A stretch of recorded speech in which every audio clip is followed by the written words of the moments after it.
Quand on se représente la bureaucratie, la première image qui vient spontanément en tête, c'est souvent un truc super lourd, quoi. Ah oui, la grosse machinerie. Ouais, voilà, une énorme machinerie industrielle. On imagine des montagnes de dossiers empilés sur des bureaux métalliques un peu froids, le bruit super sec des tampons encreurs et... Les files d'attente. Mais carrément, les files d'attente interminables sous des néons à moitié cassés qui clignotent. Enfin, je veux dire, historiquement, cette lenteur et cet effort hyper visible, c'était presque la preuve que l'État travaillait. Ben, c'est vrai que si on voyait pas l'administration transpirer ou si on remplissait pas un formulaire en 3 exemplaires carbone, on avait l'impression que notre dossier n'existait même pas en fait. C'est exactement ça. C'était lourd, mais au moins c'était tangible. On pouvait toucher le papier. Cette tangibilité, elle rassurait d'une certaine manière, parce que ça offrait une prise physique sur le système. Mais le truc, c'est que cette époque est vraiment en train de se dissiper. Et c'est tout l'enjeu des documents qu'on va examiner aujourd'hui. L'appareil d'État moderne ne veut plus du tout être vu. Il cherche carrément à devenir une infrastructure silencieuse, un truc qui tourne en arrière-plan. Et c'est justement ce qui rend notre décryptage d'aujourd'hui si pertinent pour ceux qui suivent ces questions de modernisation publique. On a sous les yeux un ensemble de documents internes, dont une source clé qui est sobrement intitulée « Le texte collé ». Un nom un peu mystérieux d'ailleurs. Ouais, un peu énigmatique, mais le contenu l'est beaucoup moins. L'idée ici, c'est pas de faire une simple lecture d'un communiqué de presse rasoir. Notre mission, c'est vraiment de décortiquer ces textes pour comprendre la mécanique interne d'une refonte qui est colossale, quoi. Absolument colossal. Il faut bien poser le contexte pour les personnes qui nous écoutent. On est à la mi-avril 2026. Et dans quelques jours à peine, genre dès la première semaine de mai 2026, l'Algérie va basculer tout son système de sécurité sociale et de retraite dans une nouvelle dimension. C'est un basculement complet. C'est ça. Le but de notre discussion, c'est de comprendre comment un État arrive à moderniser toute cette chaîne, donc de la pension du doyen jusqu'à l'allocation du jeune diplômé, sans que le système ne s'arrête une seule seconde. Et le défi logistique derrière ça, il est d'une complexité vraiment vertigineuse. Le point de bascule immédiat, qui a été dicté par le ministère du Travail, de l'Emploi et de la Sécurité sociale avec Abdel Saïed à sa tête, c'est l'application des nouvelles augmentations sur les pensions de retraite. D'accord, donc c'est le premier gros test. Ouais, mais l'information cruciale dans le texte collé, en fait, ça réside pas du tout dans le pourcentage de cette augmentation. Ça, c'est anecdotique pour notre analyse. Le point clé, il réside dans une petite phrase très spécifique, c'est l'absence stricte d'étape intermédiaire. Ah ouais. Et ça, c'est un détail qui change absolument tout. Parce que habituellement, une mesure de cette ampleur, ça implique une période de transition super chaotique. Mais totalement. En général, on demande aux caisses locales de tout recalculer. Voilà, on demande aux retraités de fournir de nouveaux justificatifs, un certificat de vie, machin. Et puis on observe des retards de paiement, des erreurs d'arrondi, des rattrapages qu'on promet pour le mois suivant en s'excusant. C'est le bazar. Exactement.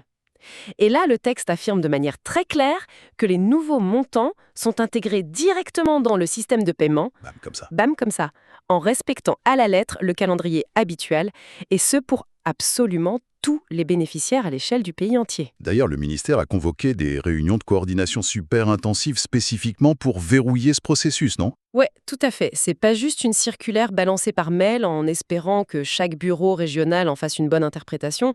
Les directives montrent que l'administration centrale a vraiment pris le contrôle direct de l'intégration de ces nouveaux barèmes dans l'architecture informatique globale.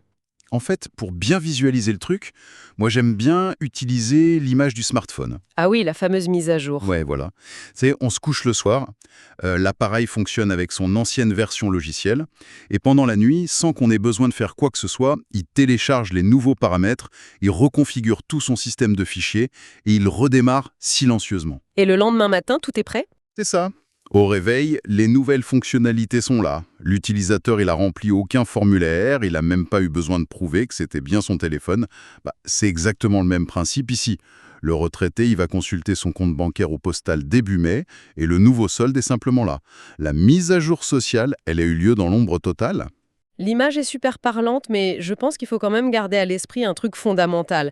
Le fait que le système soit aussi silencieux pour l'utilisateur, ça exige un niveau de friction technique monumental en amont.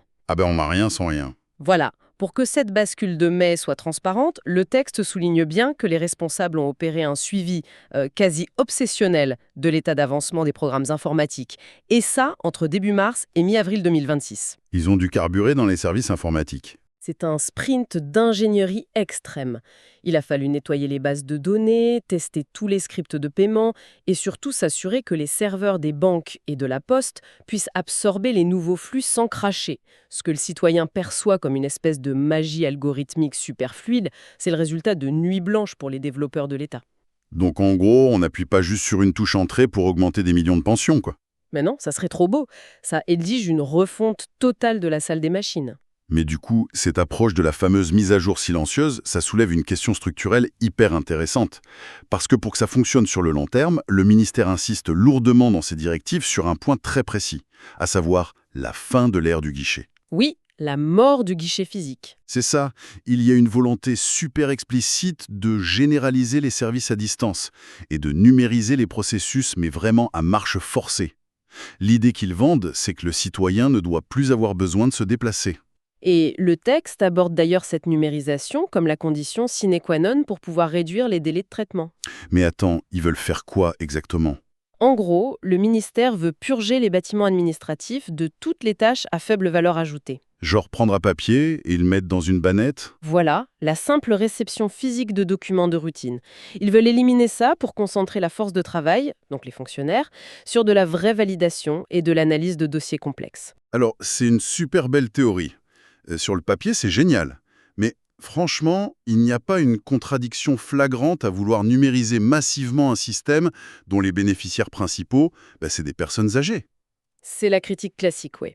Ouais, on parle d'une population qui statistiquement n'a pas du tout grandi avec des portails web. C'est des gens qui peuvent galérer avec, l'authentification à double facteur ou le simple fait de scanner un document en PDF. Ériger un mur numérique entre un retraité et sa pension, moi je trouve que ça ressemble un peu à une politique d'exclusion déguisée en modernisation. Je comprends tout à fait ce point de vue. Mais en lisant bien le texte collé, cette contradiction disparaît quand on dissèque vraiment la méthode qu'ils emploient. Ah bon ? Comment ça ? Le plan du ministère repose en fait sur une séparation très nette entre ce qu'on pourrait appeler la numérisation passive et la numérisation active. Ok, tu peux développer un peu ? Bien sûr, la numérisation de la procédure de mai, par exemple, elle est entièrement passive pour le retraité. C'est l'histoire du smartphone de tout à l'heure. C'est ça. On ne demande pas à la personne de se connecter à un portail avec un mot de passe compliqué pour réclamer son augmentation. L'opération, elle est imposée et gérée par l'infrastructure elle-même. La numérisation active, par contre, donc la création des fameuses plateformes ou des interfaces de gestion, elle est avant tout conçue pour les agents de l'État. C'est pour le back-office. Ah, donc le fameux portail flambant neuf, il est pas tant pour le grand-père que pour le fonctionnaire qui gère le dossier du grand-père en fait. Mais c'est exactement le cœur de la stratégie LENA. En forçant la modernisation des outils internes des agents, le ministère accélère le traitement global pour tout le monde.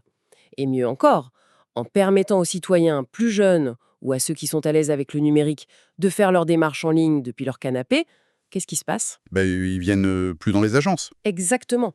On désengorge physiquement les guichets. Les halls d'accueil des caisses de retraite se vident. Et donc ça libère du temps. Ça libère un temps précieux et des ressources humaines pour accompagner physiquement, de manière très ciblée, les personnes les plus vulnérables qui ont réellement besoin d'une assistance en personne au vrai guichet.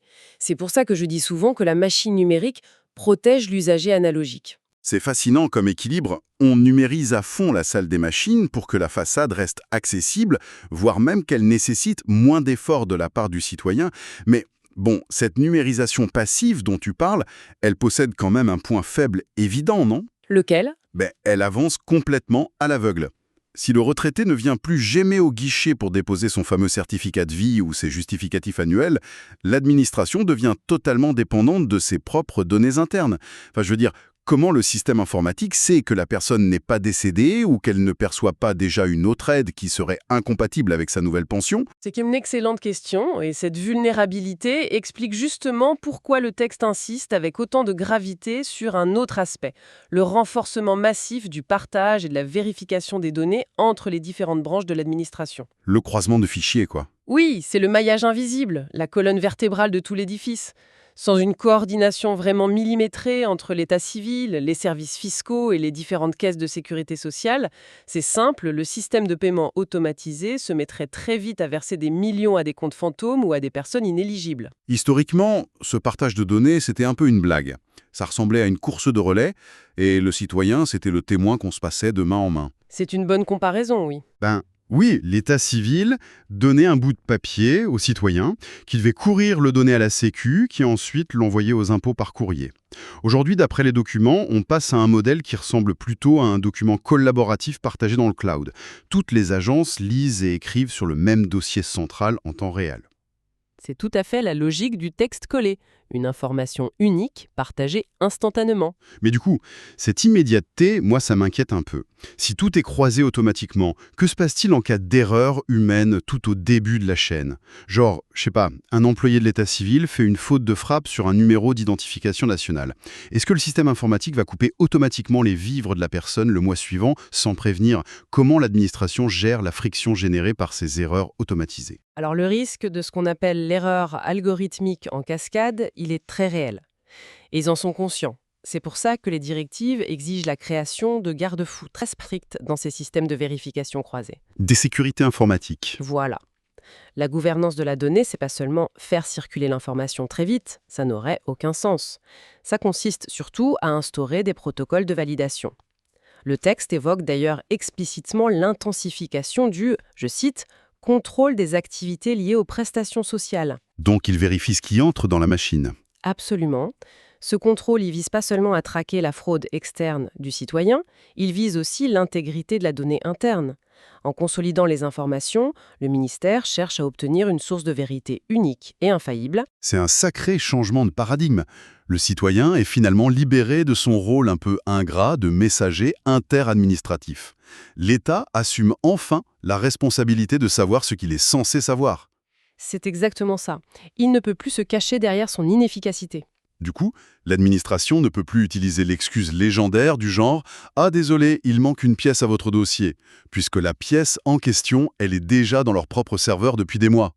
C'est la fin de la phobie administrative. Enfin, pour cette partie-là. Ouais, parce que justement, en poussant notre analyse de ces sources, on remarque que cette philosophie de la bienveillance invisible ne s'applique pas du tout à tout le monde. Ah ça non. L'infrastructure sociale, elle couvre tout le cycle de la vie et quand on observe l'autre bout du spectre, c'est-à-dire la jeunesse et l'accès au premier emploi, les règles du jeu sont diamétralement opposées. C'est fascinant de voir ça dans le même document. La section qui est consacrée à la location chômage opère une rupture méthodologique qui est vraiment frappante. Le texte ne parle plus du tout de flux automatisés ou de versements invisibles dans la nuit. Plus du tout. Il se concentre presque exclusivement sur le traitement des recours pour les jeunes qui n'ont pas bénéficié de l'aide initialement. Et la directive est super stricte. Ouais, le texte dit que ces demandes de recours doivent impérativement être déposées via une plateforme numérique dédiée. Impérativement. On exige donc ici une action précise, formatée et surtout exclusivement numérique de la part du demandeur. Le contraste est ouf. Enfin, je veux dire, au sein du même ministère. La même semaine, on gère les retraites par une automatisation poussée de haut en bas. L'État pousse l'argent vers le citoyen senior sans rien lui demander. Et de l'autre côté, pour les jeunes chômeurs, on exige une démarche super proactive sur un portail web interactif. C'est comme si on avait deux philosophies de l'État-providence qui cohabitaient dans le même espace. Mais carrément, hein. Pour les aînés, l'État est un pourvoyeur silencieux. Pour les jeunes, l'État se transforme en une espèce d'interface conditionnelle qui exige des clics, des uploads de documents PDF et le suivi angoissant d'une barre de progression. Pourquoi ils imposent cette friction numérique spécifiquement à la jeunesse? C'est juste par commodité pour l'administration? Non, c'est beaucoup plus profond que ça. C'est loin d'être une simple commodité technique. Imposer la plateforme numérique comme guichet exclusif pour les recours de l'allocation chômage, ça relève d'une ingénierie sociale délibérée. De l'ingénierie sociale, carrément. Oui, l'administration part du postulat évident que cette génération, elle est née avec le numérique. En les forçant à utiliser cet outil pour leur toute première interaction majeure avec la sécurité sociale de leur vie adulte, l'État conditionne le comportement civique des 50 prochaines années. Ah ouais, d'accord. On les formate. D'une certaine façon, oui. On habitue cette population à ne plus du tout concevoir le service public comme un bâtiment physique où l'on va faire la queue, mais uniquement comme un espace virtuel. C'est un peu un rituel de passage bureaucratique du XXIe siècle, en somme. On leur apprend très tôt la grammaire de l'État moderne. Tu veux tes droits, connecte-toi. Exactement. Mais il y a un autre aspect qu'il ne faut pas négliger. Le texte mentionne aussi que les services de l'État sont tenus de traiter ces situations en attente, je cite encore, dans des délais stricts. Ah, donc l'outil est censé les obliger à être rapides. C'est ça. Cette interface numérique n'est pas seulement un mur froid pour décourager les demandes ou faire des économies de papier, elle semble aussi lier les mains de l'administration elle-même. Ouais, et c'est là que la dynamique de pouvoir s'inverse de manière super intéressante pour les jeunes. La numérisation de ces recours génère une fameuse traçabilité ineffaçable. La donnée laisse toujours une trace. Voilà. Lorsqu'un recours est déposé sur la plateforme, le système génère un identifiant aura daté. C'est une preuve de dépôt mathématique, indiscutable. Le fonctionnaire, de l'autre côté de l'écran, il ne peut plus égarer le dossier sous une pile de pochettes cartonnées ou dire qu'il s'est perdu dans le courrier. Impossible. La charge de la preuve est complètement modifiée. L'opacité traditionnelle de l'ancien guichet, où c'était toujours la parole du jeune chômeur contre celle de l'agent d'accueil, ça disparaît, au profit d'une interface qui compte automatiquement les jours de retard et qui signale instantanément les blocages à la hiérarchie. C'est fou. L'outil numérique devient littéralement un arbitre impartial entre le citoyen et l'État. C'est vraiment captivant de voir comment ces différentes directives du texte collé s'emboîtent les unes dans les autres. C'est un puzzle géant. D'un côté, on a la traçabilité absolue des recours des jeunes qui forcent l'administration à l'efficacité mesurable, et de l'autre, on a l'interconnexion massive des bases de données qui permet cette fameuse mise à jour silencieuse des millions de retraites. En fait, tout est pensé pour que le système s'alimente lui-même en données ultra fiables. L'ensemble de ce document décrit finalement la création d'un écosystème qui est fermé, autosuffisant et surtout cohérent sur le long terme. C'est un cycle. Comment ça, un cycle, ouais. Eh bien, réfléchis, les jeunes d'aujourd'hui injectent leurs données fraîches et actives via ces plateformes obligatoires de recours et d'allocation. Ces données hyper précises viennent enrichir le maillage administratif central dont on parlait tout à l'heure. Ok, je vois. Croisée par des années de vie active et d'impôts, mais c'est elle qui permettra à l'algorithme de déclencher automatiquement leur pension de retraite. Sans qu'ils aient besoin de la demander. Sans aucune friction. Le flux actif et exigeant de la jeunesse finance et informe le traitement passif et silencieux de la vieillesse. C'est d'une logique implacable. Quand on prend vraiment du recul sur l'ensemble des éléments qu'on a explorés aujourd'hui, franchement, l'ampleur de la mutation, elle est vertigineuse. C'est un changement d'époque. Ouais, ce ne sont vraiment pas des simples annonces de routine ou un énième plan de relance administratif. D'ici quelques jours, là en mai 2026, on va assister à l'activation d'un système qui a complètement mué. Les anciennes couches de papier, de formulaires perdus, d'agrafes qui sautent et de files d'attente qui commençaient parfois avant le lever du soleil devant les administrations, tout ça est remplacé par une logistique invisible. Une logistique algorithmique. C'est ça. Une infrastructure qui est capable d'augmenter les pensions à l'échelle d'un pays entier dans l'ombre de la nuit, tout en gérant les réclamations d'une jeunesse exigeante via des serveurs sous haute surveillance temporelle. La machine bruyante s'est tue, pas parce qu'elle s'est arrêtée, mais parce qu'elle tourne désormais un régime que l'œil humain ne peut plus suivre. Et le plus ironique dans tout ça, c'est que la réussite de ce basculement résidera paradoxalement dans le fait que personne, sur le moment, n'en comprendra la complexité technique. Ouais, personne n'applaudira le code informatique. Exactement. Si le plan du ministère fonctionne comme prévu, l'absence totale d'événements début mai sera le signe ultime que l'opération est un succès colossal. Le triomphe absolu de la bureaucratie, c'est de réussir à devenir indétectable.